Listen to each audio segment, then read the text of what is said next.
പിതാവിന്റെയും പുത്രന്റെയും പരിശുദ്ധാത്മാവിന്റെയും നാമത്തിൽ ആമേൻ. നമുക്ക് പ്രാർത്ഥിക്കാം. അമ്മേ പരിശുദ്ധമേ, അമ്മേ പരിശുദ്ധമേ, ദൈവമാതാവേ, ദൈവമാതാവേ, കൃപാസനത്തിലൂടെ ഞങ്ങൾക്കും ഞങ്ങളുടെ ദേശത്തിനും അമ്മ മാധ്യസ്ഥം തേടി തന്ന എല്ലാ അനുഗ്രഹങ്ങൾക്കും കൃപകൾക്കും ഞങ്ങളിപ്പോൾ ഹൃദയം നിറഞ്ഞ നന്ദി പറയുന്നു.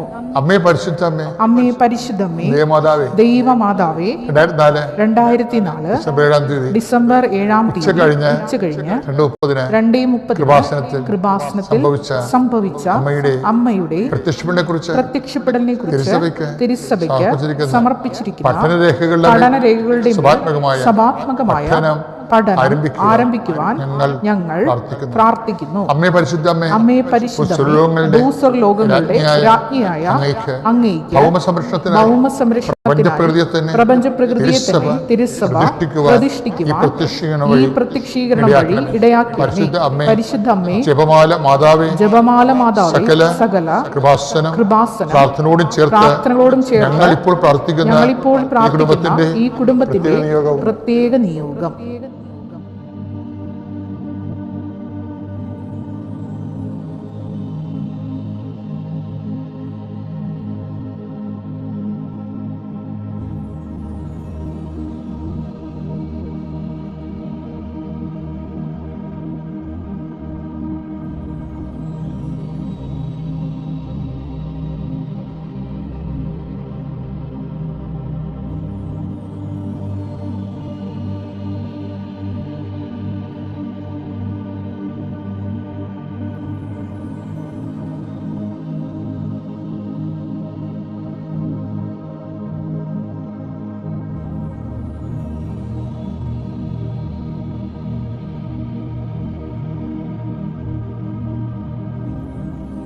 അമ്മയുടെ പ്രത്യക്ഷീകരണത്തിന്റെ അനുഗ്രഹവേളയിൽ ഞങ്ങൾക്ക് സാധിച്ചു തരുവാൻ കനിയണമേ. ആമേൻ. വിശ്വാസ പ്രമാണം. സർവശക്തനായ പിതാവും ആകാശത്തിന്റെയും ഭൂമിയുടെയും സൃഷ്ടാവുമായ ദൈവത്തിൽ ഞാൻ വിശ്വസിക്കുന്നു. അവിടുത്തെ ഏകപുത്രനും ഞങ്ങളുടെ കർത്താവുമായ ഈശോ മിശിഹായിലും ഞാൻ വിശ്വസിക്കുന്നു. ഈ പുത്രൻ പരിശുദ്ധാത്മാവിനാൽ ഗർഭസ്ഥനായി കന്യകാമറിയത്തിൽ നിന്ന് പിറന്ന് പൊന്തിയോസ് പിലാത്തോസിന്റെ കാലത്ത് പീഡകൾ സഹിച്ച് കുരിശിൽ തറയ്ക്കപ്പെട്ട് മരിച്ച് അടക്കപ്പെട്ട് പാതാളങ്ങളിൽ ഇറങ്ങി മരിച്ചവരുടെ ഇടയിൽ നിന്ന് 3-ാം നാൾ ഉയർത്ത് സ്വർഗത്തിലേക്ക് എഴുന്നള്ളി സർവശക്തിയുള്ള പിതാവായ ദൈവത്തിന്റെ വലതുഭാഗത്തിരിക്കുന്നു. അവിടെ നിന്ന് ജീവിക്കുന്നവരെയും മരിച്ചവരെയും വിധിക്കുവാൻ വരുമെന്നും ഞാൻ വിശ്വസിക്കുന്നു. പരിശുദ്ധാത്മാവിലും ഞാൻ വിശ്വസിക്കുന്നു. വിശുദ്ധ കത്തോലിക്കാ സഭയിലും പുണ്യവാന്മാരുടെ ഐക്യത്തിലും പാപങ്ങളുടെ മോചനത്തിലും ശരീരത്തിന്റെ ഉയർപ്പിലും നിത്യമായ ജീവിതത്തിലും ഞാൻ വിശ്വസിക്കുന്നു. ആമേൻ. ഞങ്ങളുടെ പിതാവേ, അങ്ങയുടെ നാമം പൂജിതമാകണമേ. അങ്ങയുടെ രാജ്യം വരണമേ. അങ്ങയുടെ തിരുമനസ് സ്വർഗത്തിലെ പോലെ ഭൂമിയിലും ആകണമേ. അന്നു വേണ്ടുന്ന ആഹാരം ഇന്ന് ഞങ്ങൾക്ക് തരണമേ. ഞങ്ങളോട് തെറ്റ് ചെയ്യുന്നവരോട് ഞങ്ങൾ ക്ഷമിക്കുന്നത് പോലെ ഞങ്ങളുടെ തെറ്റുകൾ ഞങ്ങളോടും ക്ഷമിക്കണമേ. ഞങ്ങളെ പ്രലോഭനത്തിൽ ഉൾപ്പെടുത്തരുതേ, തിന്മയിൽ ഞങ്ങൾ രക്ഷിക്കണമേ. ആമേൻ. കർത്താവ് അങ്ങയുടെ കൂടെ സ്ത്രീകളിൽ അങ്ങ് അനുഗ്രഹിക്കപ്പെട്ടവളാകുന്നു. അങ്ങയുടെ ഉദരത്തിൻ ഫലമായി ഈശോ അനുഗ്രഹിക്കപ്പെട്ടവനാകുന്നു. പരിശുദ്ധ മറിയമേ, തമ്പുരാന്റെ അമ്മേ, പാപികളായ ഞങ്ങൾക്ക് വേണ്ടി ഇപ്പോഴും ഞങ്ങളുടെ മരണസമയത്തും തമ്പുരാനോട് അപേക്ഷിക്കണമേ. ആമേൻ. കർത്താവ് നിന്റെ വിശുദ്ധ പൗരോഹിത്യത്തെ മഹത്വപ്പെടുത്തണമേ.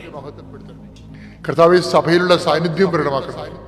എൻ്റെ അമ്മ പരിശുദ്ധമേ, ദേവമാതാവേ, ഞാൻ ആർക്ക് വേണ്ടിയാണ് ഇപ്പോൾ പ്രാർത്ഥിക്കുന്നത്? ആ ഭവനങ്ങളിലേക്ക് സഞ്ചാരി മാതാവ് സമയത്തിന്റെ അധികാരി കടന്നു ചെല്ലണമെന്ന് പ്രാർത്ഥിക്കുന്നു.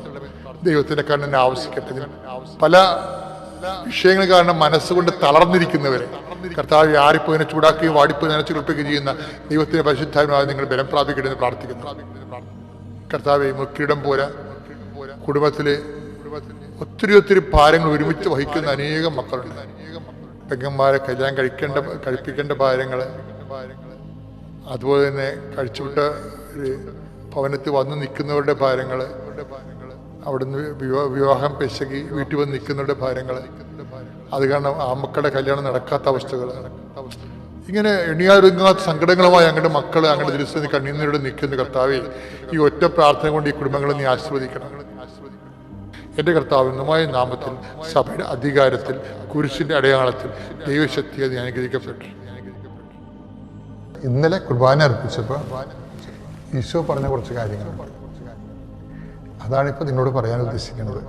അതായത് നമ്മളിപ്പോഴൊരു ഈസ്റ്റർ ഒക്ടേവിലാണ് അല്ലേ? ഈസ്റ്റർ ഒക്ടേവ് ഇപ്പോൾ ഫേമസ് ആയില്ലേ?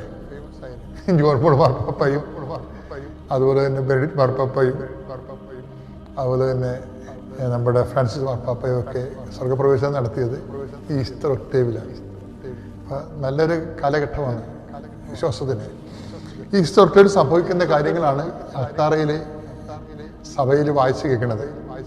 അപ്പോൾ ഈശോ ആദ്യം പ്രത്യക്ഷപ്പെട്ടത് മേരി മാഗ്ഡലിനെ, പിന്നെ പ്രത്യക്ഷപ്പെട്ടത് പത്രോസിനെ, പിന്നെ പ്രത്യക്ഷപ്പെട്ടത് നമ്മുടെ ക്ലെയോഫാസ് ഉൾപ്പെടെ എമാവുസിലെ ശിഷ്യന്മാർക്ക്. ഇവർക്കെല്ലാം പ്രത്യക്ഷപ്പെട്ടെങ്കിലും ഇവർ പലരും വിശ്വസിച്ചില്ല. അതുകൊണ്ട് ഈശോ എന്ത് ചെയ്ത്? എല്ലാവരും കൂടിയിരിക്കെ പ്രത്യക്ഷപ്പെട്ടു. എന്നിട്ട് ഒറ്റക്കാര്യം പറഞ്ഞു. മർക്കൂസിന് 16 അധ്യായമാണ്, 14 15 വാക്യങ്ങളാണ്. പിന്നീട് അവർ 11 പേര് ഭക്ഷണത്തിനിരിക്കുമ്പോൾ അവൻ അവർക്ക് പ്രത്യക്ഷപ്പെട്ടു. ഉയർപ്പിക്കപ്പെട്ടതിന് ശേഷം തന്നെ കണ്ടവരെ വിശ്വസിക്കാത്തത് നിമിത്തം. തന്നെ കണ്ടവരാരൊക്കെയാണ്? മേരി മാഗ്ഡലിൻ, പിന്നെ ആരാണ്? എമാവുസിലെ ശിഷ്യന്മാർ. ഇവരാരും അണ്ണന്മാര് വിശ്വസിച്ചിട്ടില്ല. വിശ്വസിക്കാത്ത നിമിത്തം അവരുടെ വിശ്വാസരാഹിത്യത്തെ ഹൃദയകാഠിന്യത്തെയും അവൻ കുറ്റപ്പെടുത്തി. അവൻ അവരോട് പറഞ്ഞു. അതേ ജസ്റ്റ് നേരെ പറഞ്ഞണ്ടല്ലോ, 1.5 വരാമെന്നത് ഇതാണ്. ഉയർത്തെഴുന്നേൽപ്പിച്ചു, കർത്താവ് ഉയർത്തെഴുന്നേറ്റു, ഞങ്ങൾ കണ്ടു, ആനകൂനെന്നൊക്കെ പറഞ്ഞിട്ട് കഥയെന്ന് പറയണത്. മനസ്സിലായില്ലേ? ഉയർത്തെഴുന്നേറ്റ് പസ്കൽ ലാമ്പ് ഉയർത്തി ക്രിസ്തുവിൻ പ്രകാശം എന്നൊക്കെ പറഞ്ഞിട്ട് വലിയ കഥയൊന്നുമില്ല. എന്താണ് അതിനൊക്കെ കഥ ഉണ്ടാകണമെങ്കിൽ എന്ത് ചെയ്യണം? ഉയർത്തെഴുന്നേൽപ്പിന് സാക്ഷ്യം വഹിക്കണമെന്ന്. അതെന്താ വായിക്കണം? വായിച്ച അവൻ അവരോട് പറഞ്ഞു, നിങ്ങൾ ലോകമെങ്ങും പോയി. അതേ കിടക്കണം. നിങ്ങൾ ലോകമെങ്ങും പോയി എല്ലാ സൃഷ്ടികളോടും സുവിശേഷം പ്രസംഗിക്കുവിൻ. സുവിശേഷം